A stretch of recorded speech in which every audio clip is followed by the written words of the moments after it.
Alright, so moving on to the final segment, I'll be sharing my WWE Backlash predictions. So for the pay-per-view coming up for WWE, this will be my WWE Backlash pay-per-view prediction. So we have a total of 5 matches on the card. I do believe that one more match could be added. If it is going to be that one more match, I would like to see Sami Zayn defend his Intercontinental Championship against Chad Gable. If that doesn't happen, we're fine. We can wait for it at the following WWE pay-per-view. But these are the 5 matches that are on the card. So starting off with the Bloodline, Solo Sikoa and Tama Tonga. They'll be in a tag team action taking on the team of Kevin Owens and Randy Orton. So I am a fan of what the WWE has done, keeping the Bloodline relevant and keeping the Bloodline storyline fresh. Because after Roman Reigns lost the WWE Championship to Cody Rhodes at WrestleMania 40, with Cody Rhodes finally finishing the story, we thought the Bloodline may have taken a hiatus from WWE television. However, while Roman Reigns is away, the Bloodline storyline is getting even more exciting and adding more layers to the story, because now we have Solo Sikoa, who is the tribal chief while Roman Reigns is away from television. And we see he's taking order pretty fast. And Solo Sikoa, the Friday after WrestleMania, punished Jimmy Uso for losing to his twin brother Jey Uso at WrestleMania 40 by kicking him out of the Bloodline and adding in a new wrestler to the Bloodline, Tama Tonga, who just came to the WWE. Now, I like that Solo Sikoa is showing us that he has those mic skills that he showed at NXT back in his heyday a few years ago in NXT. But now, I like this fresh story because Tama Tonga looks like a threat. WWE's already established him to be a threat. Now, Tama Tonga, if you guys aren't familiar, me being a wrestling fan and following a lot of different wrestling promotions, Tama Tonga was a part of New Japan Pro Wrestling over the years, and to me was labelized as a mid-carder in New Japan Pro Wrestling.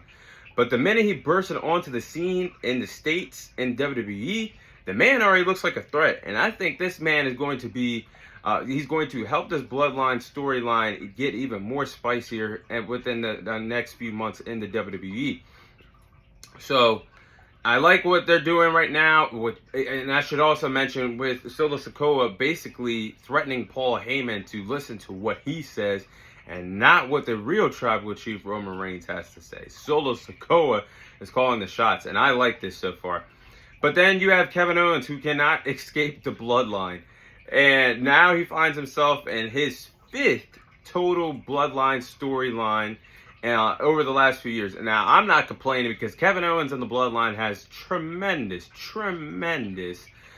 chemistry. And Kevin Owens has had some memorable matches with Roman Reigns over the years. So who could ever forget that Bloodline versus Bloodline story, where the Bloodline match, I should say, a Survivor Series, the War Games. Then you had Sami Zayn and Kevin Owens against the Usos at WrestleMania 39. Now you find him in another feud, but I'm not complaining. The chemistry is there.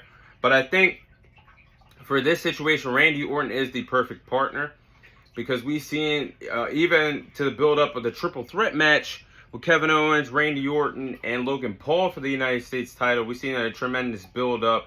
That's been fun.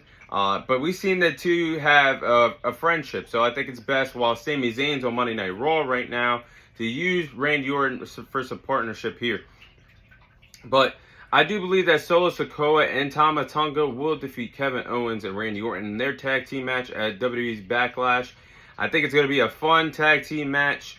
I think all 4 wrestlers are going to shine in this match. However, I do believe that Solo Sikoa and Tama Tonga are going to win by the interference of Jacob Fatu, who I believe will debut at Backlash. He's been signed with the WWE for the last month or so, and I think he's going to debut onto the scene, being added to the Bloodline storyline, being a part of the Bloodline 2.0. I like to call it now, of Solo Sikoa, Tama Tonga, and Jacob Fatu will be a tremendous faction to watch on Friday Night SmackDown for the next few months until Roman Reigns returns.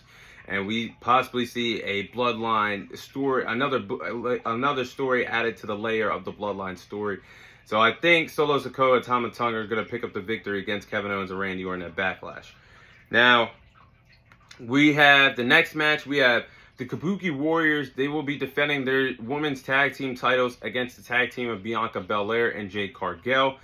Now, the Kabuki Warriors, if you guys remember at WrestleMania, the 6-woman tag team match of Bianca Belair, Jade Cargill, and Naomi, they took on Damage Control's Dakota Kai, Asuka, and Kairi Sane. Now we're starting to see the storyline continue, but now in a tag team format now for Backlash with the Kabuki Warriors defending the titles against Jade Cargill and Bianca Belair.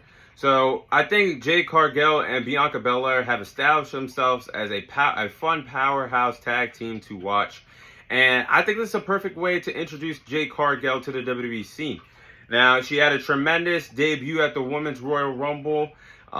It wasn't really used much on the road to WrestleMania until towards the end when we almost got to WrestleMania.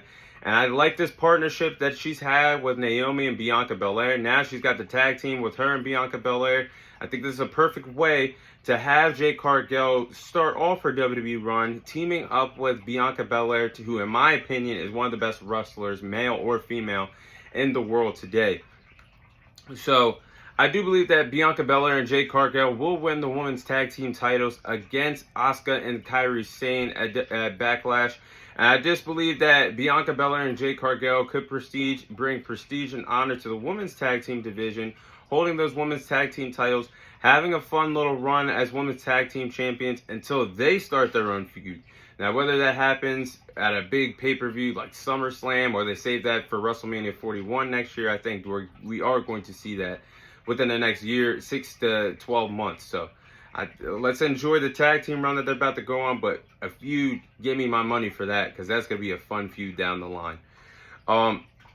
Then we got the next match on the card. We have Bayley. She will be defending her women's title against Naomi and Tiffany Stratton in a triple threat match. Now, I'm looking forward to Bayley's title run. Now, we've already seen Bayley have a fun title defense against Naomi a few weeks ago on Friday Night SmackDown, but the match ended in disqualification and a no contest due to Tiffany Stratton's interference.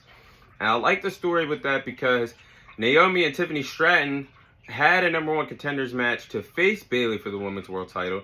It was Naomi who was victorious over Tiffany Stratton. Then you had Bayley and Naomi wrestle each other. Then you had the interference of Tiffany Stratton. Now this sets up for a triple threat match at Backlash. So looking at all three of these women, though, I just talked about Bayley. Naomi here has not lost a beat since returning to the company. We all know that the story of her and Sasha Banks, where they withdrew themselves from the WWE in 2022. But while Naomi was gone, she kept herself relevant, and her in-ring skills were really sharp over in TNA when she became the women's knockout champion over there in their women's division. So she has not lost a beat. She had a strong outing so far since returning to the company. In the women's Royal Rumble and the women's Elimination Chamber, had some great matches in between there, and looked good in the 6-woman tag team match with her, Bianca Belair, Jade Cargill against Damage Control at WrestleMania. So Naomi has not lost a step and has looked great since returning to the company. And then I'm looking at Tiffany Stratton. I think Tiffany Stratton could be the future of this women's division. I really think so, because she is everything the WWE is looking for in a superstar. I mean, she has that it factor. She's a good performer, a good heel. She just has a good character. And I think she's already showed some strong performances in NXT as the NXT Women's Champion. Her being in the main event of NXT No Mercy in the fall against Becky Lynch for the NXT Women's title. So Tiffany Stratton is like Naomi, being a part of the Women's Royal Rumble and the Women's Elimination Chamber. So Tiffany Stratton to me looks like the future of the women's division. But I do believe that Bayley will successfully retain her women's world title against Naomi and Tiffany Stratton in a fun triple threat match that could steal the show and have a lot of creative spots in this match. But I do believe that Bayley will retain her title here at Backlash. Then you have Damian Priest versus Jey Uso for the World Heavyweight Championship. Now, main event Jey Uso. Man, I am enjoying main event Jey Uso, because even when I'm watching Monday Night Raw, I'm seeing Jey Uso interact with the crowd, the yeet thing, the man going up and down, interacting with the crowd. Man, Jey Uso, I never thought personally that the Usos, when they decided to split them up, and when I seen Jey Uso all the way back in 2020 during the pandemic era of WWE feuding with Roman Reigns, I never thought that Jey Uso had that in him and could step up and be a singles competitor, because now he's one of the best stars in the company today. That's how special main event Jey Uso has been as a singles competitor. As we all know, him and his twin brother Jimmy Uso are one of the best tag teams in WWE history. But to get to this point, we've seen Jey Uso win a fatal four-way match of the Raw after WrestleMania to become the #1 contender for the World Heavyweight Championship when he defeated Drew McIntyre, Bronson Reed, and Ricochet to earn this opportunity to face Damian Priest for the World Heavyweight Championship at Backlash. Now, we're looking at Damian Priest here. To me, Damian Priest has that aura. He looks good with the World Heavyweight Championship. And I can take him serious now because over the months, I've seen him hold the tag team titles with Finn Balor, yes, and holding the Money in the Bank contract.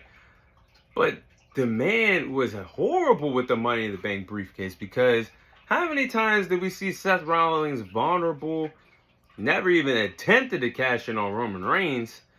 It was just a bad time for the Money in the Bank briefcase, but he finally looked strong, and you could finally take him serious when he cashed in at WrestleMania against Drew McIntyre for the World Heavyweight Championship to become the world champion. To me, Damian Priest just looks good with that title. And I'm glad that WWE is booking him to be a monster, because that's what Triple H and the rest of the higher-ups in the WWE should book Damian Priest to be. An absolute monster with that World Heavyweight Championship, no matter how long the title reign lasts. But I do believe that Damian Priest will retain his World Heavyweight Championship against Jey Uso here in a fun match at Backlash. Now, I do believe, like I just said, Triple H and the WWE higher-ups will push Damian Priest to be a dominant world champion as long as the title reign lasts for. So, to me, I feel like he's going to win this match clean without the interference of the Judgment Day. If you guys follow Monday Night Raw, you know the story of Priest and the Judgment Day right now. The Judgment Day is on the edge of imploding and no longer being a faction in the WWE, because Damian Priest feels like the Judgment Day needs him, not that he needs the Judgment Day. So I think we're going to be on the way. At some point in 2024, we're going to see a fun feud between himself and Finn Balor. But Damian Priest will retain the World Heavyweight Championship here. Then we got the final match on the card. You have Cody Rhodes versus AJ Styles for the WWE Championship. Now, I am looking forward to seeing how Cody Rhodes' WWE title run will go. He has a lot of shoes. He has some big shoes to fill after Roman Reigns' historic WWE Championship run. And to me, it's crazy that we are finally getting Cody Rhodes versus AJ Styles in a wrestling ring, because they both have competed for a lot of different companies. And we have yet to see either one of them ever wrestle each other in any which of these companies. I mean, Cody Rhodes and AJ Styles have both been a part of WWE, both been a part of TNA, both been a part of New Japan Pro Wrestling, both been a part of Ring of Honor, and have yet to never share a ring with each other. So this is going to be a match that I'm going to be on the edge of my seat watching. Now, if you guys look, and I literally just found this out like a few days ago, maybe a week ago. AJ Styles and Dusty Rhodes actually wrestled each other in TNA back in 2003 for the NWA title, with AJ Styles defeating the American Dream, Dusty Rhodes. So I would really like to see how, if depending on the WWE draft, we all know Cody Rhodes is a part of Friday Night SmackDown. If AJ Styles comes back to SmackDown, I would really like to see this feud continue for at least one more, pay-per-view, because I think these two got a lot, some storytelling to do in that ring. And I would just like to see AJ Styles have one more world title reign, man. Just one more. I mean, he doesn't have much time left in wrestling, as he stated, because that man is special. That man is the Shawn Michaels of this wrestling era right now, man. Generational talent. I would like to see him have one more world title reign. But for Backlash, I don't think that's going to happen. And I think Cody Rhodes will remain WWE Champion, successfully retain his WWE Championship against AJ Styles at Backlash. Now, I do believe that this is going to be a fun match and could be the best match on the whole entire Backlash card, because you have Cody Rhodes, who is an amazing storyteller, against AJ Styles, who cannot even have a bad match with a broom and a dustpan. That's how special AJ Styles is in that wrestling ring. These Shawn Michaels of this generation of wrestling. So I do believe that AJ Styles is the perfect opponent for Cody Rhodes, and I would like to see this feud continue depending on how the WWE draft goes. But AJ Styles is the perfect first opponent for Cody Rhodes, the WWE title reign, because you look at it, AJ Styles was Roman Reigns' first opponent for his WWE title run in 2016. AJ Styles was Seth Rollins' first opponent for Seth Rollins' Universal Championship run in 2019. Now he's Cody Rhodes' first opponent for the hit Cody Rhodes' WWE title reign. I think it's going to be a fun match. And these two are going to make up for the time that they never gotten in a wrestling ring. Them being a part of WWE, TNA, New Japan Pro Wrestling, Ring of Honor, and never, ever once competing against each other. They're going to make up for it with a fun match. But I have Cody Rhodes successfully retaining his WWE Championship against AJ Styles. But that is all the time I have for you guys today. Thank you guys for watching. Thank you guys for listening. This is your host, Tom Sirey, signing off. And I'll see you guys on next week's episode.